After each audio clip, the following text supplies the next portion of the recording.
Graças ao Senhor, nós estamos reunidos mais uma vez em culto solene para ouvirmos a sua santa palavra. Isso é um privilégio que Deus nos dá. Isso provém da sua graça, da sua misericórdia. É evidente que se dependesse de nós aqui não estaríamos, mas o Senhor foi bondoso conosco e nos deu esse privilégio. E não são todos que enxergam dessa forma, mas de fato é um privilégio que Deus nos dá de estarmos aqui para o adorarmos. Somos convocados por Deus para congregarmos, ouvirmos a sua palavra e colocarmos em prática aquilo que Deus tem nos ensinado. Como os irmãos já sabem, já é de conhecimento de todos, nós estamos estudando e fazendo exposição da Epístola de Pedro. Então eu gostaria que os irmãos mais uma vez abrissem as vossas Bíblias. Ainda no primeiro capítulo, nós vamos ler o versículo 22 ao 25.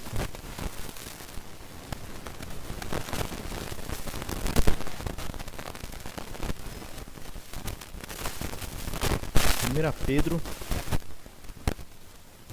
primeira epístola do apóstolo Pedro, versículo 22 ao 25 do primeiro capítulo. O texto sagrado nos diz assim: Tendo purificado a vossa alma pela vossa obediência à verdade, tendo em vista o amor fraternal não fingido, amai-vos de coração uns aos outros ardentemente, pois fostes regenerados não de semente corruptível, mas de incorruptível, mediante a palavra de Deus, a qual vive e é permanente. Pois toda a carne é como a erva, e toda a sua glória como a flor da erva. Seca-se a erva e cai a sua flor. A palavra do Senhor, porém, permanece eternamente. Ora, esta é a palavra que vos foi evangelizada. Pai querido, mais uma vez nós nos dirigimos em oração ao Senhor e pedimos que o Senhor nos ajude a expor a sua palavra. É o Senhor quem instrui o seu povo, é o Senhor quem ensina o seu povo, Senhor. Que eu possa ser fiel ao texto bíblico e que nós, como ouvintes, também possamos colocar em prática as preciosas lições que a sua palavra, nestes tão poucos versos, tem a nos ensinar. Nós oramos em nome de Jesus. Amém. Meus irmãos, quando nós olhamos para esse texto, o mandamento que nós encontramos aqui não é difícil de interpretar. É um texto que, quando nós olhamos a grosso modo para ele, nós já aprendemos uma preciosa lição. O mandamento que nós aprendemos aqui é que nós devemos amar uns aos outros. Esta é a grande verdade que esse texto nos ensina. Mas nós vamos estudar aqui que tipo de amor é esse que o apóstolo Pedro está falando. Nós vamos ver aqui qual é a natureza deste amor, nós vamos ver aqui quais são as características deste amor e nós vamos ver aqui por que é que nós temos que praticar este amor bíblico, né? Nós vamos diferenciar aqui, ou pelo menos tentar entender qual é a natureza deste amor bíblico que o apóstolo Pedro está nos ensinando aqui. Mas como de costume, para que possamos entender por que Pedro, na verdade, vai tratar do amor nesta circunstância da epístola, neste momento do seu discurso, por que ele vai enfatizar aqui a figura do amor ao próximo, é importante entender aqui um pouco do contexto, relembrar, na verdade, um pouco do contexto que já foi exposto pelo reverendo Gildásio. Algumas considerações precisam ser feitas, né? A primeira delas é que a epístola de Pedro é uma epístola das quais nós chamamos de epístola geral, né? Que vai de Hebreus até Judas. Então, são Hebreus, Tiago, Pedro, as epístolas de João e a epístola de Judas, nós chamamos de epístolas gerais, porque o próprio nome já diz, né? Elas foram escritas não para um povo específico, por uma igreja ou por uma pessoa específica, por exemplo, como as cartas de Paulo aos Coríntios, aos Filipenses ou a Timóteo. Eram cartas que eram dirigidas para todas as igrejas. Então é por isso que nós chamamos ela de epístola geral, católica ou epístola universal, né? E Pedro, como nós já aprendemos aqui, ele escreve para os irmãos da dispersão ou da diáspora. E nós vimos também que era o contexto na qual essa carta foi escrita, foi cerca de 63 a 65 depois de Cristo, e a igreja estava sendo duramente perseguida pelo imperador Nero, que nessa circunstância aqui já havia maltratado, vilipendiado, matado muitos dos nossos irmãos, né? Nero empreendeu uma grande perseguição contra a igreja, inclusive culpou a igreja pelo grande incêndio que houve em Roma, né? De modo que toda a sociedade se levantou contra os cristãos da época. Então muitos deles estavam perdendo os seus bens, perdendo entes queridos, perdendo as suas posses, né? Alguns deram a sua própria vida em amor à causa cristã. Então o contexto aqui era de constante perseguição, de uma poderosa e ferrenha perseguição contra a igreja. E é por isso que ele se dirige aos irmãos da dispersão, da diáspora, porque toda a igreja, por causa da dispersão, havia, né, se distanciado uns dos outros. O contexto era de grande sofrimento. O contexto era de uma grande penumbra e de muita dor para os cristãos daquela época. A autoria dessa epístola é muito questionada pelos teólogos liberais. Alguns acreditam que nem foi Pedro que escreveu, né? E uma das razões pelas quais eles acreditam que não foi Pedro que escreveu é porque o grego dessa epístola aqui, diga-se de passagem, é um grego muito rebuscado. É um grego de alto nível, né? É um grego muito sofisticado. E Pedro, por ser uma pessoa de baixo nível, né? Talvez intelectual até no momento que nós encontramos a história dele com Jesus, um pescador, alguém acreditava que Pedro não teria capacidade de escrever com um grego tão sofisticado como o grego que aparece nessa epístola aqui. Porém, é simples de nós defendermos a ideia da autoria de Pedro, porque ainda nessa epístola, no capítulo 5, no versículo 12, ele vai falar que quem na verdade redigiu essa epístola foi Silvano, né? Silvano, a raiz da palavra Silvano é a mesma raiz para Silas. Então, acredita-se que quem na verdade foi o amanuense de Pedro para essa epístola foi Silas, o que acompanhou Paulo nas suas viagens missionárias. Então, por causa dessa razão, nós acreditamos sim que foi Pedro o autor dessa epístola. E o apóstolo Pedro, irmãos, antes de entrar aqui sobre a prática do amor, ele vai falar sobre a grande salvação. Percebam aqui a estratégia de Pedro.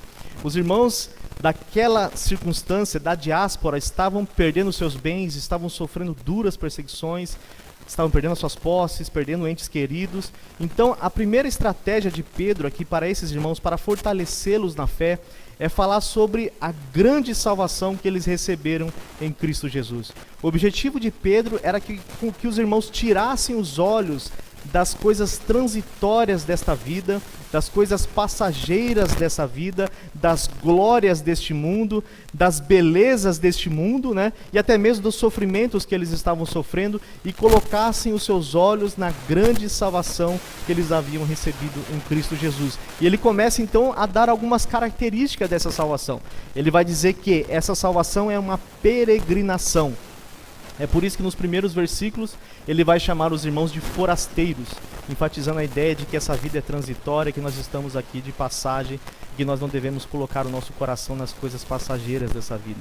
Nós somos peregrinos, meus irmãos, nós estamos de passagem. Então ele fala que essa salvação, durante o momento presente, é nada mais nada menos do que uma grande peregrinação. Ele fala também que a salvação é um plano de Deus antes da fundação do mundo. O pastor Judas aqui falou sobre o conceito de presciência de Deus. Deus havia determinado antes da fundação do mundo que esses irmãos, mesmo nas circunstâncias de sofrimento que eles estavam passando, eles tinham deveriam pelo menos ter a plena convicção de que eles eram eleitos por Deus e de que o sofrimento deles não era de modo nenhum uma razão para que eles duvidassem da grandiosidade e da misericórdia de Deus sobre eles. Então ele fala que Deus planejou a salvação desde o princípio, antes da fundação do mundo. Ele fala que essa salvação também aponta para a eternidade, né? Ele fala que esses irmãos receberam uma viva esperança, né? Ou seja, eles estavam sofrendo sim, estavam passando por duras penas e provações, mas que eles tinham agora uma viva esperança na eternidade. Ele fala que essa salvação também possui uma recompensa, ou seja, uma herança incorruptível. Enquanto eles perdiam os seus bens, perdiam as suas casas, as suas moradas, o apóstolo Pedro enfatiza que agora eles tinham uma herança incorruptível, uma herança sem mácula, algo que ninguém podia roubar deles, uma herança imarcessível. Ele também enfatiza que essa grande salvação, ela está anexada ao sofrimento. Mais adiante, o apóstolo Pedro vai dizer também que eles não deviam estranhar o sofrimento que eles estavam passando, como se alguma coisa estranha tivesse acontecendo. O sofrimento, diz o apóstolo Pedro, estava anexado ao cristianismo. O apóstolo Paulo vai dizer isso, que todos aqueles que querem servir a Jesus piamente padecerão perseguições. Não há promessa de benesses e de benevolências nessa vida, a não ser, conforme as Escrituras nos ensinam, quando Jesus diz que Deus nos daria muitas coisas, mas todas essas coisas com muitas perseguições. Então isso faz parte da grande salvação também. O apóstolo Pedro diz que eles seriam contristados, mas deviam se alegrar porque esse era um sinal, uma evidência de que eles eram salvos em Cristo Jesus. Ele diz também que essa salvação possui uma segurança. Diz que eles estavam guardados no poder de Deus. Eles estavam preservados na graça de Deus. Diz que essa salvação era o cumprimento das profecias do Antigo Testamento. Veja só que interessante. Ele diz que tudo aquilo que os irmãos estavam passando, mesmo as perseguições, era aquilo que os profetas haviam dito no passado e que eles deviam agora, por conta disso, se alegrar, porque a palavra de Deus estava se cumprindo nele. E aí o apóstolo Pedro vem e nos diz que essa grande salvação, com todas essas implicações, traz algumas implicações práticas. E uma delas é a santidade, foi o que o reverendo Gildásio disse no culto passado. Ele fala que a salvação traz essas implicações. É importante salientar por que o apóstolo Pedro vai falar sobre essa implicação da santidade. Muitos desses irmãos aqui estavam usando como justificativa para abandonar a Jesus as perseguições que eles estavam sofrendo.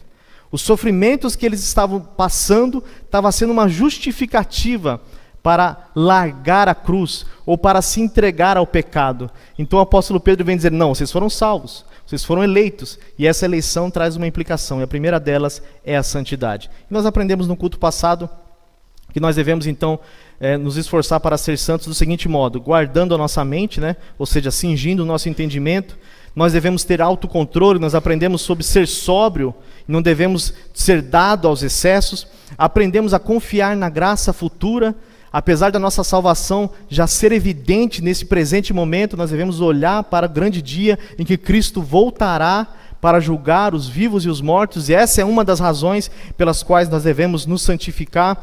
O apóstolo Pedro também disse que nós não devemos tomar a forma do mundo, entrando em consonância com o apóstolo Paulo em Romanos 12, que diz que nós não devemos nos conformar com este mundo, mas transformar-vos pela renovação do nosso entendimento. O apóstolo Pedro diz que nós devemos ter temor de Deus, o reverendo Gildásio enfatizou o que a Bíblia quer dizer com temor aqui, que seria uma reverência à soberania de Deus, justamente porque segundo o apóstolo Pedro diz, Deus é o nosso juiz, e ele vai julgar não somente os ímpios, mas vai julgar o seu povo também. E essa deve ser uma das razões pelas quais nós devemos nos esforçar para nos santificar. E devemos lembrar, portanto, do sacrifício de Jesus, qual foi o preço desse resgate, a condição que nós estávamos antes de ser resgatados e qual foi o sacrifício desse grande resgatador. Todas essas razões devem ser razões pelas quais nós devemos nos santificar, entregar o nosso corpo como sacrifício vivo, santo e agradável a Deus. Veja, irmãos, o sofrimento não deve ser uma razão para nós nos entregarmos ao pecado. Porque aqueles que foram eleitos, aqueles que foram predestinados justamente para ser santos. E o sofrimento nada mais é do que uma evidência de que o Espírito da glória, segundo o apóstolo Pedro, repousa sobre nós. Dito isso, na verdade, o apóstolo Pedro vai falar sobre a segunda implicação dessa grande salvação. Veja no primeiro versículo, no versículo 22 que nós lemos, ele diz assim, tendo purificado, ou seja, vocês foram santificados agora, santificaram a vossa alma pela obediência à verdade, ele diz o objetivo da obediência, tendo em vista o amor fraternal.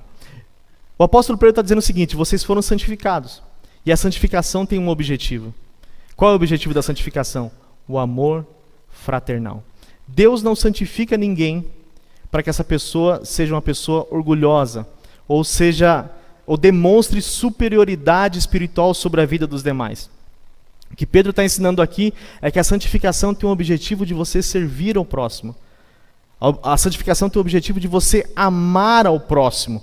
E como nós vimos aqui, o contexto era de grande sofrimento e não existia um ensinamento tão oportuno como o ensinamento do amor ao próximo neste contexto.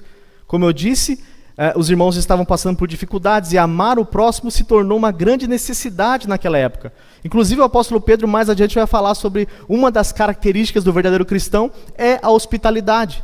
porque muitos irmãos não tinham nem onde morar depois das perseguições. Então, eles deviam receber os irmãos nas suas casas, nas suas moradias. Portanto, essa era uma implicação dessa grande salvação e um objetivo dessa santificação. Nós vamos ver aqui, meus irmãos, qual era a natureza desse amor verdadeiro. J.C. Ryle vai dizer que o amor é a rainha das graças cristãs.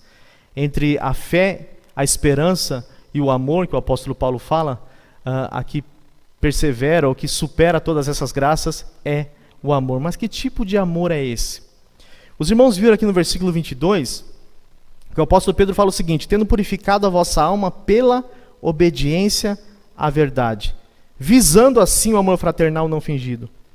A primeira lição que nós aprendemos neste texto sobre a natureza deste verdadeiro amor é que esse amor, ele é um ato de obediência. O amor bíblico, o amor cristão, observe isso, é um ato de obediência. Por que isso é importante nós enfatizarmos? Existe no mundo em que nós vivemos hoje um conceito errado do que é amor. Um conceito de que o amor se trata de sentimentalismo barato, de um emocionalismo barato, de um arrepiar nos cabelos do braço, né? As pessoas assistem às novelas e veem, inclusive, algumas coisas que Deus reprova, e a televisão mostra isso como se fosse atos de amor, quando na verdade o que a Bíblia ensina é que o amor verdadeiro ele está intrinsecamente ligado à prática do bem, e não necessariamente ao que você sente.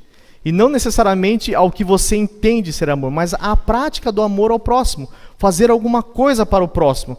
Veja que o apóstolo João diz na primeira epístola, não precisa abrir que eu vou ler aqui, primeira epístola de João, capítulo 3, versículo do 14 ao 18, João diz assim: nós sabemos que já passamos da morte para a vida, porque amamos os nossos irmãos.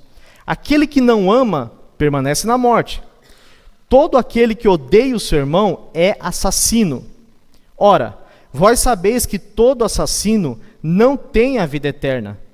E a vida eterna não tem a vida eterna permanentemente em si. Aí ele diz: nisto conhecemos o amor, que Cristo deu a sua vida por nós. E devemos dar a nossa vida pelos nossos irmãos. Ora, aquele que possui recursos deste mundo, veja isso, e vir a seu irmão padecer necessidade, e fechar-lhe o seu coração, como pode permanecer nele o amor de Deus? E ele conclui dizendo: filhinhos, não amemos de palavra, nem de língua, mas de fato e de verdade. João está censurando aqui aqueles irmãos que viam outros passar necessidade. E a Bíblia diz que eles fechavam o coração, dizendo: Deus abençoe você. Mas que não estendiam a mão para ajudar de fato aquele que estava necessitado. João diz assim: não amemos somente de palavras, nem de língua, mas de fato, em verdade, com a prática do bem. Imagina um casal, e pela manhã o marido levanta, se arruma para trabalhar, dá um beijo na sua esposa, e antes de sair a sua esposa diz assim para ele: eu te amo, meu amor. E ele sai para trabalhar. E quando esse marido vira a esquina, ela recebe outro na sua casa e se deita com outro homem. Eu posso dizer que essa mulher ama o seu marido? Não, não posso dizer. Apesar dela ter dito isso. Apesar dela ter dito isso. O amor verdadeiro não se resume a externar algumas palavras lançadas ao vento.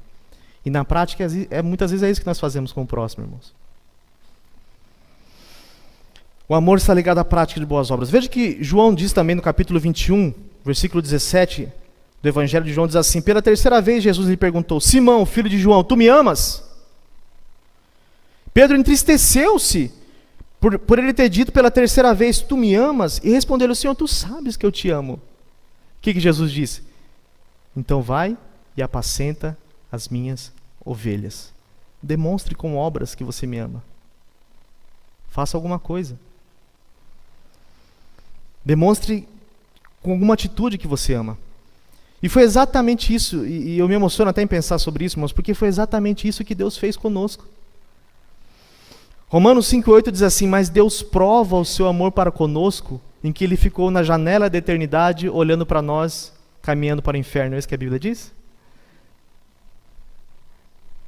Deus prova o seu amor para conosco pelo fato de Cristo ter morrido por nós, sendo nós ainda pecadores. Deus não ficou debruçado na janela da eternidade dizendo como eu amo a humanidade, sentindo algum sentimento no seu coração, dizendo que amava. Deus demonstrou o seu amor dando o seu próprio filho, dando a si próprio, na verdade, na pessoa do seu filho, para morrer na cruz do Calvário. Deus demonstrou o seu amor para conosco com atitudes, dando o seu filho para morrer na cruz.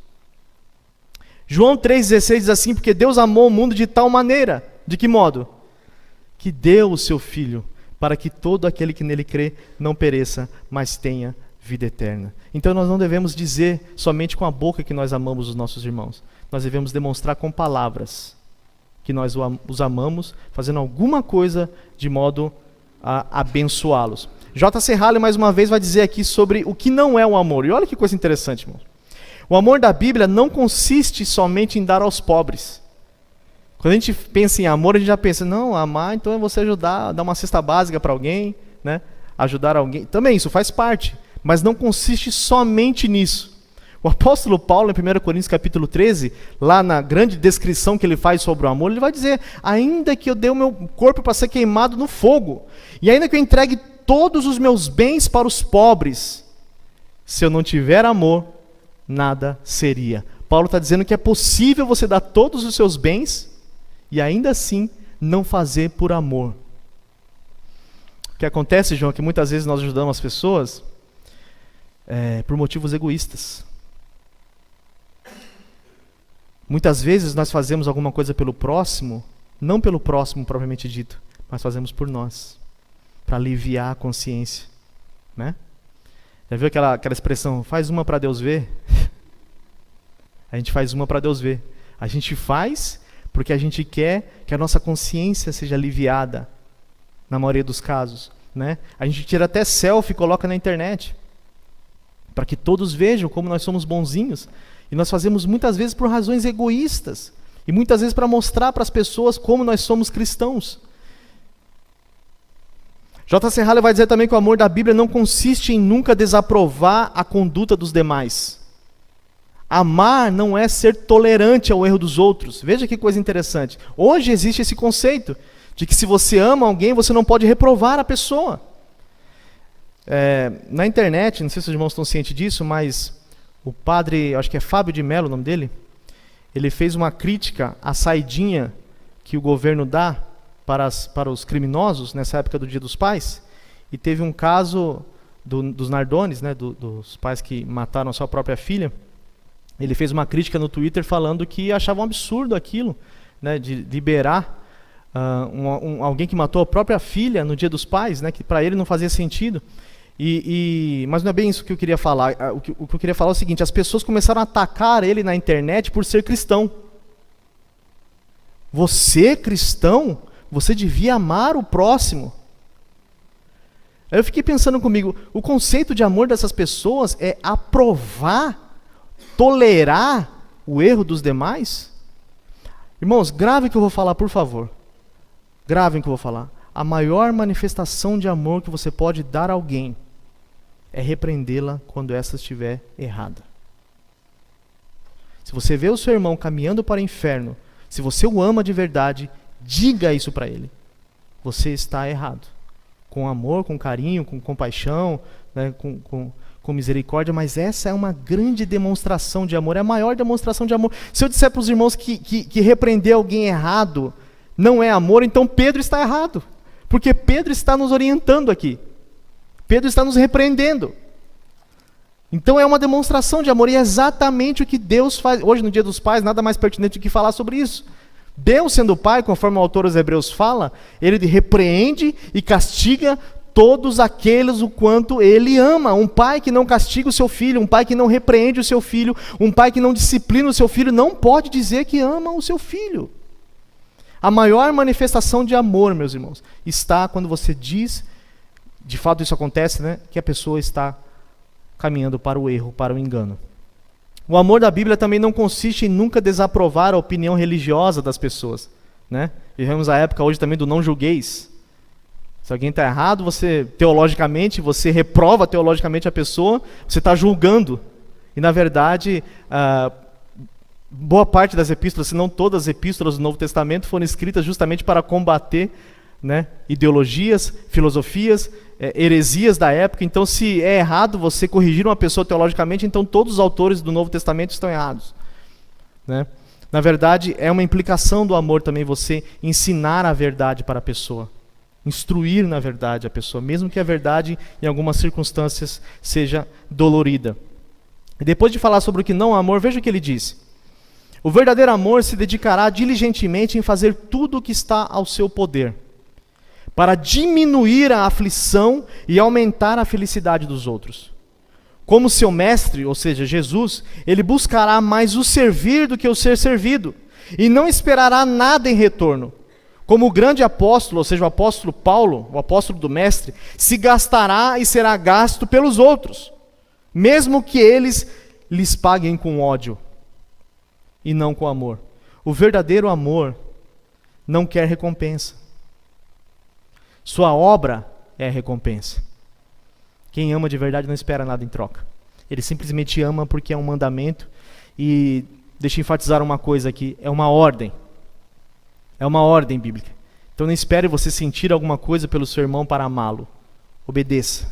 Obedeça a palavra de Deus. Então essa é basicamente a natureza do amor. Vamos ver aqui, segundo o apóstolo Pedro, algumas características deste amor. Ele diz assim: tendo em vista o amor fraternal. O amor fraternal. A primeira característica do amor verdadeiro, segundo o apóstolo Pedro, é que esse amor é fraternal. A palavra no grego aqui é Filadélfia, né? Ou seja, amor de irmãos, amor de família, como Cristo nos ama, né? Mateus capítulo 12, olha que coisa interessante, no versículo 46 ao 50, diz assim: falava ainda Jesus ao povo, e eis que sua mãe e seus irmãos estavam do lado de fora, procurando falar-lhe. Alguém lhe disse: tua mãe e teus irmãos estão lá fora e querem falar-te. Porém, Jesus respondeu, ao que lhe trouxeram o aviso: quem é minha mãe? Quem são meus irmãos? E estendendo a mão para os discípulos, disse: eis minha mãe e meus irmãos. Porque qualquer que fizer a vontade do meu Pai Celeste, este é meu irmão, irmã e mãe. Jesus estava querendo dizer que, por causa dele, o seu sacrifício estava tornando os seus ouvintes, os seus discípulos, uma família. Nós somos irmãos como uma família de Deus. Em uma outra ocasião, Jesus está na cruz, e os irmãos sabem que os apóstolos abandonaram Jesus, somente João perseverou a ir com Jesus até a cruz. E as mulheres. E uma das falas que Jesus diz antes de entregar o seu espírito ao Pai, ele olhou para Maria, quando Maria estava chorando, e disse assim: mulher, eis aí o teu filho. E olhou para João e disse: homem, eis aí a tua mãe. E os irmãos sabem que João nunca foi filho de Maria. E Maria nunca foi mãe de João. O que Jesus estava nos ensinando ali? Que o seu sacrifício, a cruz, faria de nós uma grande família. O amor fraternal. Há quem se escandaliza até quando nós chamamos o outro de irmão, mas é isso que a Bíblia ensina, nós somos irmãos em Cristo, né? Então é um amor fraternal. Ele diz também, meus irmãos, que esse amor é um amor não fingido. Ele diz assim: tendo em vista o amor fraternal, não fingido. E a palavra no grego é anupócritos, que vem do prefixo a, que é um prefixo de negação, e hipócritos, né, que é hipócrita. Ou seja, um amor não hipócrita, um amor não falso. Isso não existe na nossa igreja, na igreja presbiteriana. Mas acontece por aí, né? Existe amor falso, como o amor de Judas, por exemplo. Existe o amor falso com o amor dos irmãos de José, que entregaram o seu próprio irmão. Entregaram o seu próprio irmão. Existe o amor falso, por exemplo, com o amor de Dalila, que enganou o seu parceiro para tirar-lhe a força. Existe amor falso, por exemplo, como o amor daqueles que Paulo descreveu em 2 Coríntios capítulo 11, 26, quando Paulo descreve todo o seu sofrimento, que ele fala que eu passei fome, passei jejum, passei muitas vezes naufrágio, fui apedrejado, fui quase morto em Listra, me bateram com paus, com pedras, me deixaram quase morto em muitas circunstâncias, e ele também diz assim, e eu sofri muito na mão de falsos irmãos. Isso está em 2 Coríntios 11, 26. Às vezes, irmãos, olha que coisa interessante, o amor falso, ele vem em forma de educação. Às vezes, o amor falso, ele vem em forma de solicitude. Às vezes o amor falso vem em forma de trato amistoso. Você não está sendo amoroso, você só está sendo educado. É por isso que Pedro diz, não fingido, e depois diz, amai-vos de coração. Ele vai dizer que o amor vem de dentro, do coração. A palavra no original é cardia, ou seja, da alma, da mente, como a fonte de lugar de todos os pensamentos, paixões, desejos, apetites, afeições, propósitos e todos os seus esforços. Efésios 4, do 1 ao 3 diz assim, rogo-vos, pois eu, o apóstolo Paulo dizendo, prisioneiro no Senhor, que andeis de modo digno da vocação em que fostes chamados, com toda humildade, mansidão, longanimidade, suportando-vos uns aos outros em amor. E ele diz mais, esforçando-vos diligentemente para preservar a unidade do Espírito e o vínculo da paz. Cristo já nos uniu pela cruz, mas a pergunta é, o quanto nós nos esforçamos para amar os nossos irmãos? Ele diz também que esse amor deve ser fervoroso. Ele diz assim, amar-vos ardentemente. A palavra ardentemente no grego quer dizer tenso, esforçado, levado ao máximo, da mesma raiz de você estender a mão, ou seja, demonstra intensidade, profundidade, constância. Irmãos, não é fácil amar algumas pessoas. Tem pessoas que são difíceis mesmo. Né? Talvez alguns pensem isso ao meu respeito. Mas a gente tem que se esforçar. A gente tem que se esforçar. Tem que haver esmero. Não foi isso que Deus fez conosco? Não foi isso que Deus fez conosco? Quando a Bíblia diz que nós éramos seus inimigos, quando a Bíblia diz que nós estávamos em inimizade com Deus, éramos alvo da sua justiça e merecíamos a condenação eterna, e Deus foi lá e estendeu a sua mão amorosa e nos amou incondicionalmente. Se Deus fez isso por nós, nada mais pertinente que nós façamos isso com os nossos irmãos. Foi exatamente isso que Jesus fez quando esteve na cruz. E com a coroa de espinhos na sua cabeça e com os cravos nas suas mãos e nos seus pés, com seu corpo ferido, mutilado, catavélico de passar uma noite na prisão depois de ser açoitado por uma quarentena -1, com o açoite azorrague, as suas costas na carne viva, e Cristo na cruz tinha todas as razões para praguejar, para amaldiçoar os seus algozes, mas o que ele faz é dizer, Pai, perdoa-lhes, porque eles não sabem o que estão fazendo. Jesus os amou incondicionalmente, pedindo que Deus os perdoasse. Depois o apóstolo Pedro vai dizer por que nós devemos praticar o amor verdadeiro. Neste ponto aqui, meus irmãos, eu gostaria de salientar uma coisa. O apóstolo Pedro ele vai enfatizar aqui a necessidade de nós termos a palavra de Deus para praticarmos o amor. Você pode estar pensando, Bruno, tudo que você falou é muito difícil. E talvez seja mesmo. Mas a verdade é que nós podemos fazer isso porque a palavra de Deus pode nos transformar. É isso que o apóstolo Pedro vai dizendo. Nesse ponto, ele deseja demonstrar a importância da palavra como meio de graça para que nós possamos cumprir esse mandamento. Ele faz pelo menos 4 referências à palavra aí. Ele vai dizer que nós somos santificados por obediência à verdade, está aí no texto. Ele vai dizer que nós fomos regenerados por semente incorruptível. Essa semente, segundo ele, é a palavra de Deus. Ele vai dizer que a palavra de Deus é eterna, e é uma das razões pelo qual nós devemos amar os nossos irmãos. E ele vai dizer que foi por esta palavra que nós fomos evangelizados e fomos transformados por Deus. Por que nós devemos amar os nossos irmãos? Porque nós fomos santificados pela palavra. Olha que coisa importante. É por isso, meus irmãos, a necessidade de nós lermos a Bíblia, de estudarmos a Bíblia, de termos momentos devocionais, diante das Sagradas Escrituras, porque ela vai nos transformar à imagem de Cristo, para que nós consigamos amar o nosso próximo. Salmo 119, versículo 9 diz assim: de que maneira poderá o jovem guardar puro o seu caminho? E ele diz: observando-o segundo a sua palavra. João 15, 3 diz assim: vós já estáis limpos, santificados pela palavra que eu vos tenho falado. João 17, 17 diz assim: santifica-os na verdade, a tua palavra é a verdade. Efésios 5, 25 e 26 diz assim: maridos, amai a vossa mulher, como também Cristo amou a igreja e a si mesmo se entregou por ela, para que a santificasse, tendo-a purificado por meio da lavagem da água pela palavra. Não existe santificação, não existe amor ao próximo, se nós não estivermos em contato com a palavra de Deus. Porque nós somos santificados. Depois ele diz que nós devemos amar o nosso próximo porque a palavra nos regenerou. Ele vai dizer o seguinte: pois fostes regenerados, está no versículo 23, fostes regenerados, não de semente corruptível, mas de incorruptível, mediante a palavra de Deus, o qual é viva e é permanente. A regeneração, meus irmãos, é uma obra exclusiva de Deus. Ele está dizendo que nós somos regenerados por Deus. E por essa semente, a parábola do semeador no capítulo 8 de Lucas, no versículo 11, diz assim, Jesus dizendo: esse é o sentido da parábola.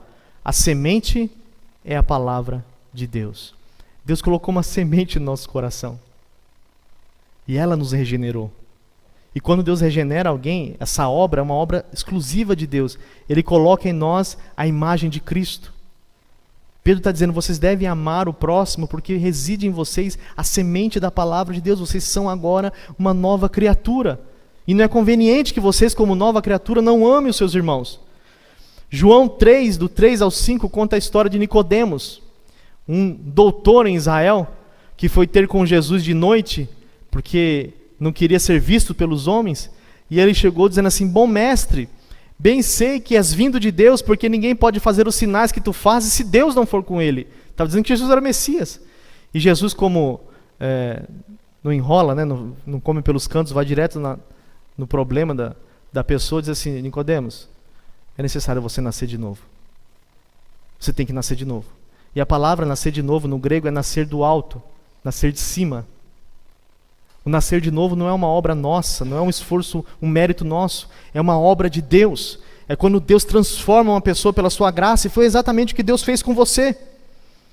João, capítulo 1, versículo 12 e 13 diz assim: mas a todos quantos o receberam, deu-lhes o poder de serem feitos filhos de Deus, a saber, os que creem no seu nome, os quais não nasceram do sangue, e nem da vontade da carne, e nem da vontade do homem, mas nasceram da vontade de Deus. O que Pedro está nos dizendo aqui, irmãos, é que amar o próximo é um desdobramento natural do novo nascimento. Se você é uma nova criatura, se você pode estar perguntando assim: Bruno, será que eu sou uma nova criatura? Olhando para esse texto, você deve fazer duas perguntas. Primeiro, você é uma pessoa santa, que anda em conformidade com as Sagradas Escrituras? Segundo, você ama o seu próximo? Se você não é uma pessoa santa, e não ama a palavra de Deus, e não ama o seu próximo, o apóstolo Pedro está dizendo que talvez você não tenha sido regenerado. Porque a semente foi plantada no seu coração. E essa semente deve fazer você amar o seu próximo. 1 João capítulo 4, versículo 7, João diz assim: amados, amemo-nos uns aos outros, porque o amor procede de Deus. E todo aquele que ama é nascido de Deus e conhece a Deus. Ainda em 1 João capítulo 3, versículo 14 ao 18, diz assim: nós sabemos, olha que interessante, nós sabemos que passamos da morte para a vida. Como? Porque amamos os nossos irmãos. João está dizendo que uma evidência de que nós saímos da morte para a vida é que nós amamos os nossos irmãos. É um sinal de que nós amamos os nossos irmãos. Ele está dizendo: nós sabemos que já passamos da morte para a vida porque amamos os nossos irmãos. Aquele que não ama permanece na morte. Todo aquele que odeia o seu irmão é assassino. Ora, vós sabeis que todo assassino não tem vida eterna permanente em si. Colossenses 3, do 8 ao 11, diz assim: agora, porém, despojai-vos igualmente de tudo isso: ira, indignação, maldade, maledicência, linguagem obscena no vosso falar. Não mintais uns aos outros, uma vez que vos despistes do velho homem, com os seus feitos, e vos revestistes do novo homem. Ou seja, é uma implicação natural do novo nascimento. Quando Deus planta em nós essa semente, a semente da palavra de Deus, e nos transforma em uma nova criatura, nós devemos demonstrar isso com amor ao próximo. E depois ele vai dizer, irmãos, que nós devemos amar os nossos irmãos porque as verdades da palavra de Deus são permanentes e apontam para a vida eterna. Nessa circunstância aqui ele vai fazer uma citação de Isaías, capítulo 40, versículo 8, né? Ele repete dizendo assim: pois toda a carne é como a erva, e toda a sua glória como a flor da erva. Seca-se a erva e cai a sua flor, e a palavra do Senhor, porém, permanece eternamente. O que Pedro está dizendo aqui? Que é justamente uma das razões pelas quais nós devemos amar o nosso irmão, é porque esse é um mandamento bíblico. E na eternidade é esta palavra que vai medir o nosso comportamento com os nossos irmãos, né?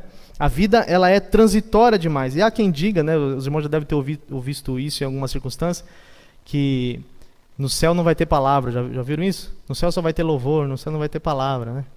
Pedro está dizendo exatamente o contrário aqui, que a palavra de Deus ela permanece para sempre. Mesmo na eternidade nós teremos acesso à palavra de Deus. De que modo? João diz isso na sua primeira epístola, no capítulo 5, versículo 7. Pois são 3 os que dão testemunho no céu. O Pai, a palavra e o Espírito Santo. E esses 3 são um. Então a palavra estará no céu também, porque a palavra é o próprio Cristo e a palavra é eterna. Pedro está dizendo o seguinte para nós aqui: a vida é transitória, a vida é passageira, a vida é como a erva. Hoje nós estamos aqui, meus irmãos, mas amanhã podemos não estar. E é por isso que Pedro está dizendo que nós devemos externar o nosso amor com o nosso próximo, porque amanhã pode ser tarde demais. E é justamente esta palavra eterna que servirá de juízo para nós na eternidade. Porque é ela, conforme o apóstolo Pedro vai dizer mais para frente, foi esta palavra, por esta palavra que nós somos evangelizados. A palavra do amor ao próximo.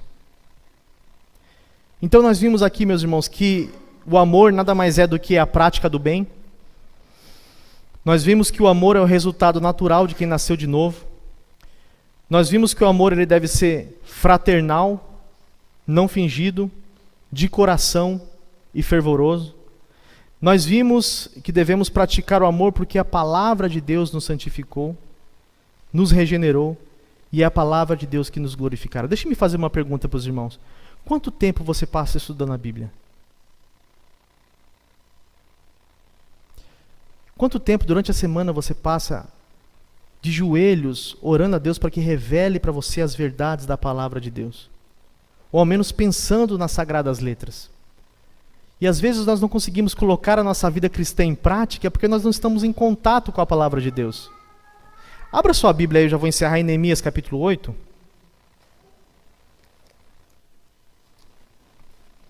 Eu li esse texto no Aviva Jovem.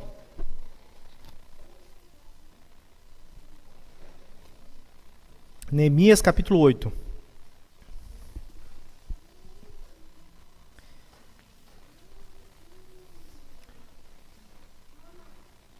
Veja, meus irmãos, que esse texto aqui ele vai enfatizar o poder da palavra de Deus e como nós devemos valorizar a palavra de Deus. Eu vou ler o texto e gostaria que os irmãos acompanhassem aí. Nessa ocasião, Israel estava voltando para Jerusalém depois do cativeiro para reconstruir o templo, e há muito tempo, muitos anos, que Israel não ouvia a lei de Deus. Muitos anos. Lembrando que a lei de Deus não era a história de Jesus multiplicando pães e peixes, Jesus andando por sobre as águas. A lei de Deus eram as 613 prescrições que os judeus tinham, que eram duras, né? A alma que pecar, essa morrerá, né? E há muito tempo que o povo não ouvia. E Esdras então vai fazer exposição na palavra. Veja como Israel se comportava, irmãos, em relação à pregação da palavra de Deus. Versículo 1 diz assim: Em chegando o 7º mês, e estando os filhos de Israel nas suas cidades, todo o povo se ajuntou como um só homem na praça, diante da porta das águas. E disseram a Esdras, o escriba, que trouxesse o livro da lei de Moisés que o Senhor tinha prescrito a Israel. Primeira coisa, eles pediram para Esdras pregar. Ou a gente pede para o pregador parar de falar, né? Eles pediram para Esdras pregar. Esdras, o sacerdote, trouxe a lei perante a congregação, tanto de homens como de mulheres, e de todos os que eram capazes de entender e que ouviam. Era o primeiro dia do 7º mês. E leu o livro diante da praça que está à fronteira, à porta das águas. Veja isso, irmãos. Desde a alva até ao meio-dia. Olha o tamanho do sermão de Esdras. Desde a alva até o meio-dia. Desde que o dia amanheceu até as 12 horas. Que mensagem. Quem aguentaria ouvir um pregador desse, né? Perante homens e mulheres e os que podiam entender. E todo o povo tinha os ouvidos atentos ao livro da lei. Eles prestavam atenção. Eles não mexiam no celular, eles não mascavam chiclete, eles não dormiam durante o sermão de Esdras. E Esdras, o escriba, estava num púlpito de madeira que fizeram para aquele fim. Estava em pé junto a ele, à sua direita, Matitias, Sema, Anaías, Urias, Ilquias e Maacéias. E à sua esquerda, Pedaías, Misael, Malquias, Rassum, Rasbadana, Zacarias e Mesulão. Esdras abriu o livro da lei diante de todo o povo, porque estava acima dele, e abrindo ele, todo o povo se pôs em pé. Ou seja, o povo tinha reverência à palavra de Deus. Esdras bendisse o Senhor, o grande Deus, e todo o povo respondeu, Amém, Amém. E levantando as mãos, inclinaram-se e adoraram o Senhor com o rosto em terra. O povo adorava a Deus enquanto a palavra de Deus estava sendo exposta. E Jessua, Bani, Serebias, Jamim, Acube, Sebetai, Rodias, Mazéias, Quelita, Azarias, Josabade, Anã, Pelaías e os levitas ensinavam o povo na lei, e o povo estava no seu lugar. E leram no livro da lei de Deus claramente, dando explicações de maneira que entendessem o que se lia. Neemias, que era o governador, e Esdras, sacerdote e escriba, e os levitas que ensinavam todo o povo, lhe disseram, Este é dia consagrado ao Senhor vosso Deus, pelo que não pranteeis nem choreis, porque todo o povo, olha isso, irmãos, todo o povo chorava ouvindo as palavras da lei. Eles tinham reverência, eles adoravam a Deus enquanto a palavra estava sendo exposta. Eles prestavam atenção enquanto a palavra estava sendo exposta, e eles choravam enquanto a palavra estava sendo exposta. E é isso que Pedro está dizendo para nós aqui. Nós jamais conseguiremos ter uma vida cristã genuína, verdadeira, piedosa, uma vida fervorosa de amor ao nosso próximo. Jamais poderemos ser honestos no trato com o próximo se nós não fizermos isso pelo poder da palavra de Deus. É isso que Pedro está nos ensinando. Nós vimos aqui o estado que nós estamos, estado de purificados. Nós vimos o meio pelo qual nós devemos amar o próximo, ou seja, pela obediência à palavra, à verdade da palavra de Deus. Nós vemos o objetivo disso, que é justamente amar o nosso próximo. Deixe-me fazer algumas aplicações rápidas aqui. Primeiro, você precisa pedir perdão a alguém? Alguém que você magoou? Talvez com as suas palavras, ou talvez por deixar de falar alguma coisa, por omissão. Alguém que você, de algum modo, sente alguma coisa no coração que você sabe que não é agradável a Deus. Nós somos uma família. Quando a palavra diz suportai-vos uns aos outros, ela não diz que nós devemos dar suporte uns aos outros. Suportar é realmente você aprender a conviver com as fraquezas do seu irmão. É lógico, como eu disse aqui, que você deve ajudá-lo, repreendê-lo quando necessário. Mas não ofendê-lo. E se você o ofendeu, o que a Bíblia está dizendo aqui nesse texto é que nós precisamos amar. Se isso for necessário você ir até ele e pedir perdão, Jesus diz que é melhor você fazer isso, deixar sua oferta no altar e reconciliar com o seu próximo. Porque o seu culto, se você não fizer isso, estará sendo um culto hipócrita. Um culto falso. Um culto que não agrada a Deus. Segundo, existe algum irmão que você precisa se esforçar mais no seu relacionamento? Alguém que você tem dificuldades de amar e que você precisa se esforçar mais. Se isso for uma verdade, que Deus nos ajude, que Deus ajude a cada um de nós a superarmos isso, colocarmos em prática. Veja, irmãos, não espere nenhum sentimento, não espere um anjo vir do céu, uma coisa mística acontecer para que você aprenda a amar o próximo. Simplesmente obedeça, é um mandamento. Terceiro, você tem buscado na palavra de Deus ajuda para amar o próximo? É somente nas Escrituras que nós vamos encontrar orientação.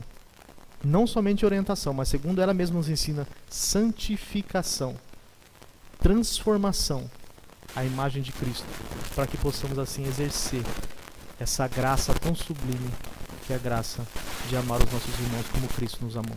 Que Deus nos ajude, meus irmãos. Curva a sua cabeça que eu vou orar. Senhor Deus, Pai maravilhoso, glorioso Pai, como somos dependentes de Ti, Senhor. Sua palavra nos ensinou esta noite que nós precisamos amar os nossos irmãos. Amar os nossos irmãos como Cristo nos amou. Amar os nossos irmãos como a Sua palavra nos ordena que nós amemos, Senhor. Porque a vida humana, ela é transitória. A vida humana, ela é passageira. A vida humana é como a erva, que cedo ela aparece, mas que no fim da tarde ela vai embora, Pai. Como a brisa da manhã. Mas a Sua palavra, ela permanece para sempre. E segundo o apóstolo Pedro, foi esta palavra que nós somos, por esta palavra que nós somos evangelizados. E é esta palavra que diz que nós devemos amar o nosso próximo. Um amor ardente, um amor fervoroso. Um amor que tem prazer na comunhão da igreja. Um amor que ama estar congregando e na comunhão com os demais, sim, como um corpo de fato. Um amor que não são somente palavras lançadas ao vento, mas que são obras, práticas, que glorificam ao Seu nome. Um amor que não é fingido, Pai. Um amor que não é travestido de educação e de palavras bonitas, mas um amor sincero, de coração. Um amor que é oriundo do novo nascimento. Pai, se tem pessoas aqui esta noite que ainda não experimentaram o novo nascimento, que a semente da Sua palavra, a semente incorruptível da Sua palavra, algo que o mundo não pode roubar de nós, algo que, Senhor, Satanás e seus demônios não podem arrancar de dentro dos nossos corações, a palavra da verdade, encontre guarida nos corações e transforme as vidas do velho homem para uma nova criatura, para que possa amar o seu próximo, para que possa ser hospitaleiro e amar de forma a não receber nada em troca, amar simplesmente porque este é um mandamento e é um desdobramento natural daqueles que são Seus filhos, Senhor. Nos ajude, Pai. Sentir como a Sua palavra mesmo nos ensina, nós nada podemos fazer. Nós oramos e Te agradecemos em nome de Jesus. Que Deus abençoe, meus irmãos.